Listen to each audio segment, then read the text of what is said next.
When it comes to managing your money, one of the biggest challenges is knowing exactly how much to spend and where to spend it. You might know how much your rent or mortgage is, you probably know your take-home pay, but what about everything in between?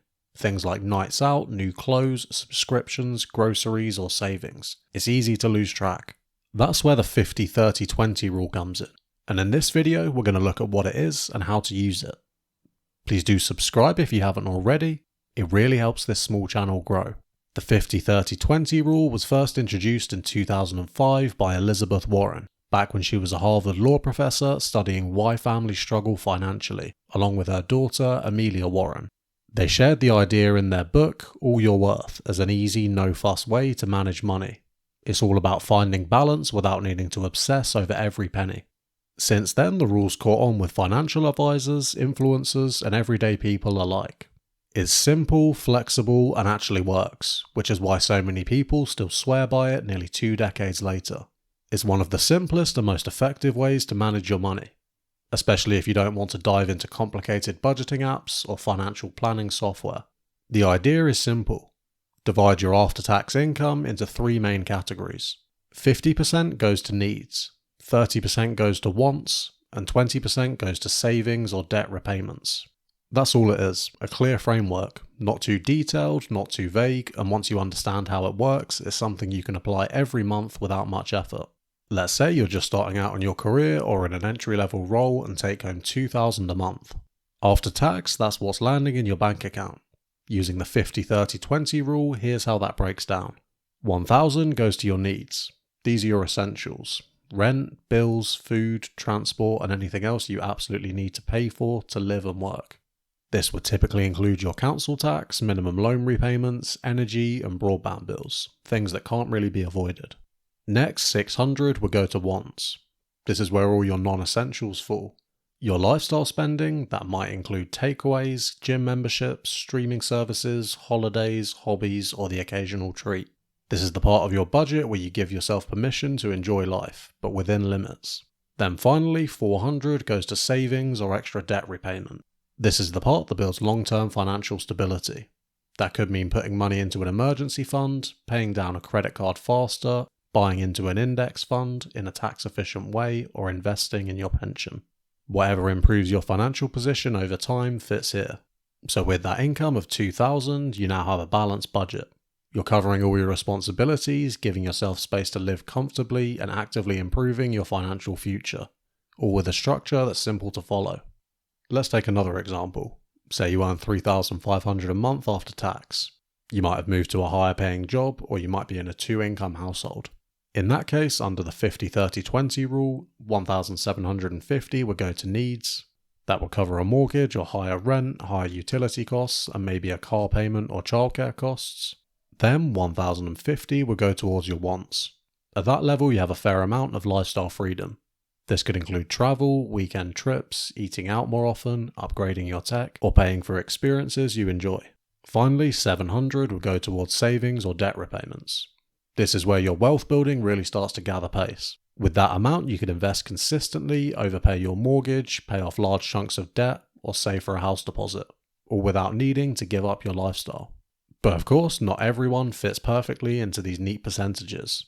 If you live in an expensive area where rent is high or you're supporting a family, your needs might take up more than 50% of your income. That's common, especially in big cities. The point of the 50-30-20 rule isn't to be rigid, it's to give yourself a starting point or guidance. If your needs take up 60% of your income, you can adjust the remaining categories to fit. Maybe 25% goes to wants and 15% to savings and debt repayments. Even if you can't stick to the ideal split, just having those 3 categories in mind can help bring more structure to your finances. It helps you become more aware of what you're spending on and what you're not spending enough on, like saving for your future. One of the biggest benefits of this rule is that it helps you control lifestyle creep. That's when your income increases and so does your spending, but not in a balanced way. You might get a pay rise and suddenly your takeaway budget triples, or you upgrade your car when you don't really need to. The 50-30-20 rule keeps you grounded. As your income grows, each category grows with it, which means your savings grow too. It's also a great way to check in on your current spending habits. If you go through your last few bank statements and total everything up, you might find that you're spending 70 or even 80% of your income on wants without realizing it. Or maybe you're putting so much into savings that you're leaving yourself no room to enjoy the money you've earned. A balance matters. Oversaving can be just as stressful as overspending. If you're in debt, the 20% savings section becomes especially important.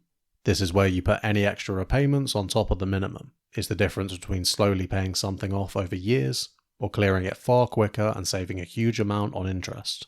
Paying off high interest debt is one of the most effective ways to improve your financial health. There's also the mindset shift that comes with it. Once you start seeing savings and debt repayment as a core part of your monthly plan, rather than something you only do if there's anything left over, your priorities change. You begin building habits that protect your future self. And if you're just starting out, the 50-30-20 rule can make finances feel far less overwhelming. You don't need to track every penny or create complicated budgets. You just divide your income into 3 parts and stick roughly to those targets. Even if one month you can only manage 10% towards savings instead of 20%, you're still far ahead of doing nothing at all. The most important thing is consistency. You don't have to be perfect, you just have to be aware. And once you get used to thinking in these categories, needs, wants, savings, it becomes second nature. Over time, you'll spot where your spending is out of balance, and it'll become easier to adjust. You might even find it satisfying to try and improve those percentages, putting a little more towards savings or reducing some unnecessary wants. It's worth mentioning that while this rule is helpful, it doesn't replace everything. If you want to get deeper into financial planning, you might eventually want to track specific categories, build a sinking fund, or invest more aggressively. But as a foundation, whether you're a student, a young professional, or just trying to get back on track, the 50-30-20 rule is one of the best starting points out there.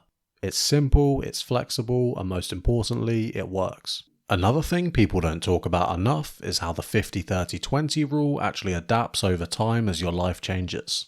Your income won't stay the same forever, and neither will your priorities. Maybe you move in with a partner and suddenly your needs shrink because you're splitting the rent. Maybe you have a child and those needs jump again. Maybe you land a better job and for the first time saving 20% feels easy instead of impossible. The point is, this rule grows with you. It's not meant to lock you in, it's meant to guide you so you always have a healthy balance no matter your stage of life. And when you look back after a few years of following it, you'll probably notice something surprising. You didn't just manage your money better, you built a level of financial stability that would have felt way out of reach before. Do you stick close to the 50-30-20 rule, or are your percentages totally different? And if you're trying this for the first time, what changes do you think you'll make? Let me know down in the comments, and please do subscribe if you've enjoyed this video. And thanks for watching. Why not consider watching this video next?